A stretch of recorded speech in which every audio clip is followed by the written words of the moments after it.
Hi guys, welcome to the Neha Sharma show. Guys, मैं आप लोगों से एक रिक्वेस्ट करने आया कि प्लीज़, मैं बहुत मेहनत से बनाती हूँ वीडियो और बहुत ही इमोशंस भी डालने की कोशिश करती हूँ। अगर आपको मेरा काम थोड़ा भी पसंद आता है तो आप प्लीज़ इतना कर दीजिए कि ऐड को स्किप मत करना, वीडियो को लाइक करना तो बिल्कुल भी मत भूलना। और अगर अभी तक आपने चैनल को सब्सक्राइब नहीं किया है तो जल्दी से चैनल को भी सब्सक्राइब कर लीजिए and hit the bell icon so that आपको वीडियोस की नोटिफिकेशन मिलती रहे और मुझे नई वीडियो बनाने की मोटिवेशन। देखते हैं कि मिस्टर अनवर और शीरीन घर पहुंचते हैं और मिस्टर अनवर दरवाजा खोलने के लिए जैसे ही की अंदर डालते हैं तो एकदम रुक जाते हैं और पीछे को हटते हुए कहते हैं कि नहीं नहीं नहीं नहीं, मैं घर के अंदर नहीं जा सकता, मैं घर के अंदर नहीं जा सकता।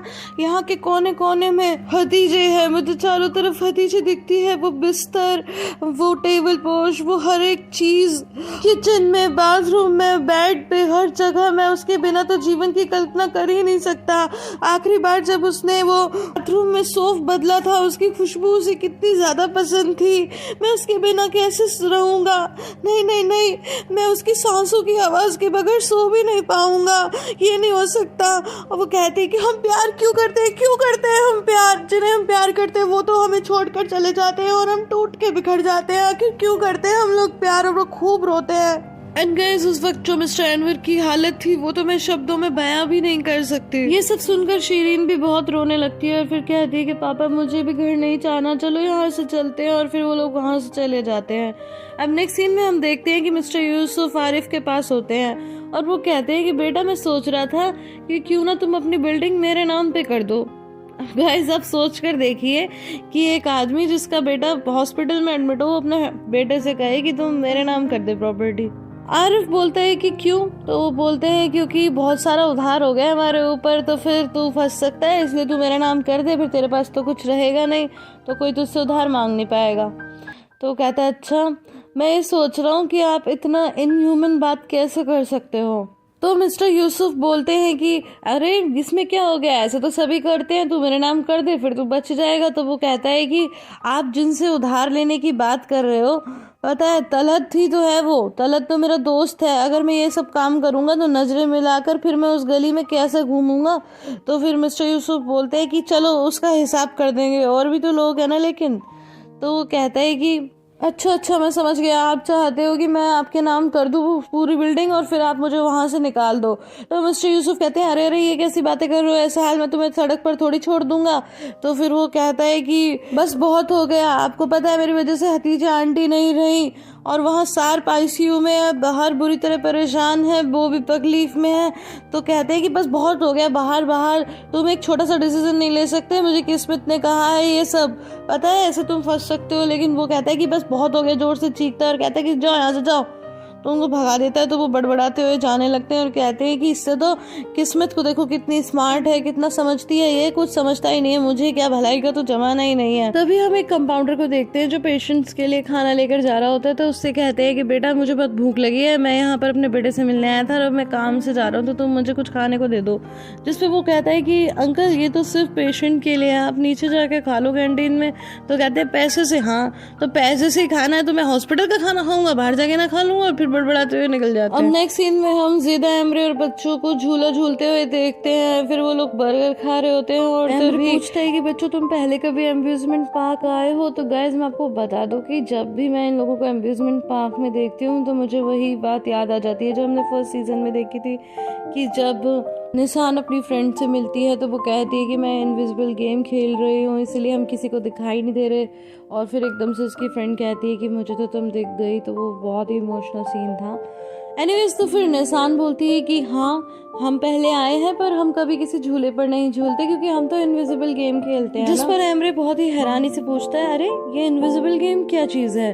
तो वो बोलती है कि एक्चुअली हमारे पास पैसे नहीं होते थे ना, तो फिर हम इनविजिबल गेम खेलते थे ताकि हमें किसी झूले पर ना झूलना पड़े।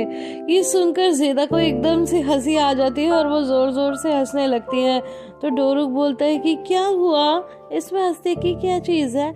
तो वो बोलती, कुछ नहीं बच्चों, कुछ नहीं, खा लो।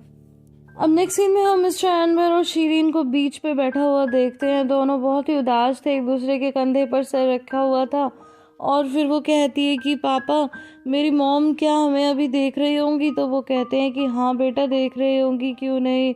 और वो कह रही होंगी कि अरे इतनी सर्दी में तुम लोग बाहर क्यों बैठे हो, शीरीन को घर ले जाओ, ठंड लगेगी। तो फिर शीरिन बोलती है जब से तुम्हारे पापा का हार्ट का ऑपरेशन हुआ है तब से तो वो एकदम कॉमन सेंस ही भूल चुके हैं, लेकिन तुम्हारे अंदर तो समझ है ना, ठंड लग जाएगी, तुम घर चले जाओ। फिर मिस्टर एनवर बोलते हैं कि ओ मेरी सुंदर हतीजे। तो फिर शीरिन एकदम खड़े होकर और मुस्कुराते हुए कहती है कि एनवर अब मेरे अंदर सुंदर सी सा क्या रहा है। और इस वक्त उसकी आंखों में आंसू भी ढेर सारे थे और चेहरे पर मुस्कान भी। और ये दोनों इसी तरह मिसेस हतीजे के बारे में बात करते हैं और शीरिन किसी तरह मिस्टर एनवर को कन्विंस करके घर ले जाती है।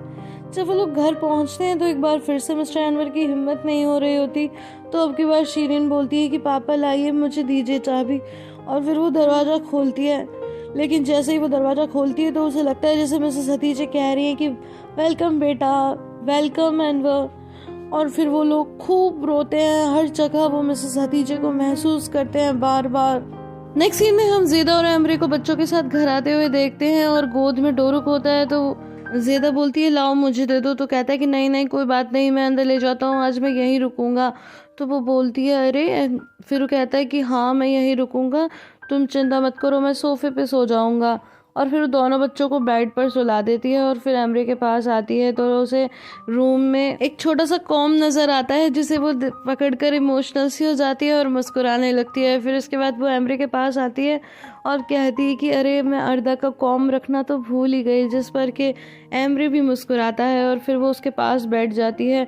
और क्योंकि वो बहुत इमोशनल थी इसलिए एमरे के कंधे पर सर भी रख लेती है, लेकिन थोड़ी देर बाद उसे हटा भी देती है और फिर कहती है कि चलो मैं तुम्हारे लिए पिलो और चादर लेकर आती हूँ, और फिर वहाँ से चली जाती है। नेक्स्ट सीन में हम बाहर को देखते हैं जो एकदम से उठती है और फिर बाहर वॉक के लिए चली जाती है और आरिफ के रूम के बाहर पुलिस होती है तो वो उससे पूछती है कि क्या मैं थोड़ी देर के लिए आरिफ से मिल सकती हूँ, मैं भी उसी सेम एक्सीडेंट में थी।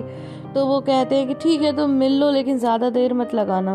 और इसके बाद वो फिर आरिफ से मिलती है तो आरिफ कहता है बाहर प्लीज़ कुछ भी मत बोलो। वो दोनों थोड़ी देर तक एक दूसरे के पास चुपचाप बैठे रहते हैं और फिर आरिफ कहता है कि मेरी वजह से हतीजा आंटी चली गई, जिस पर बाहर रोते हुए कहती है कि नहीं उसमें किसी की गलती नहीं थी, वो तो बस एक एक्सीडेंट था। लेकिन वो कहता है कि नहीं गलती थी, मैंने सिग्नल तोड़ दिया था जल्दी जाने के चक्कर में, और ये बात किस्मत मुझसे छुपाना चाहती थी लेकिन मैंने रिपोर्ट पढ़ ली। जिसके बाद वो कहता है कि मैं प्रार्थना करूँगा कि सार्प जल्दी ठीक हो जाए और तुम मुझे हमेशा के लिए भुला दो। काश हतीजा आंटी की जगह मैं चला गया होता, तो मुझे भुला दो और यही मेरी सज़ा होगी। इसके बाद बाहर कहती है कि सार्प ठीक है और उसके बाद वहाँ से चली जाती है। नेक्स्ट सीन में हम देखते हैं कि बाहर सार्प के पास जाती है और पूछती है कि तुम कैसे हो। तो वो कहता है कि तुम्हारे आने से पहले तो मेरे रोम रोम में दर्द हो रहा था, लेकिन तुम्हें देखकर मैं बिल्कुल ठीक हो गया, लेकिन मैंने तुम्हारा जीवन बर्बाद कर दिया, मेरी वजह से सब खराब हो गया, मैं तुम्हारी आंखों की रक्षा नहीं कर सका, मैं तुम्हारे दिल की रक्षा नहीं कर सका। तो बाहर कहती है कि प्लीज़ ऐसी बातें मत करो, चुप हो जाओ। गाइस आई होप आपको ये वीडियो पसंद आई होगी, अगर पसंद आई है तो इसे लाइक शेयर एंड कमेंट करना बिल्कुल भी ना भूलें। फिर मिलती हूँ अगली वीडियो में, तब तक के लिए bye bye and take care.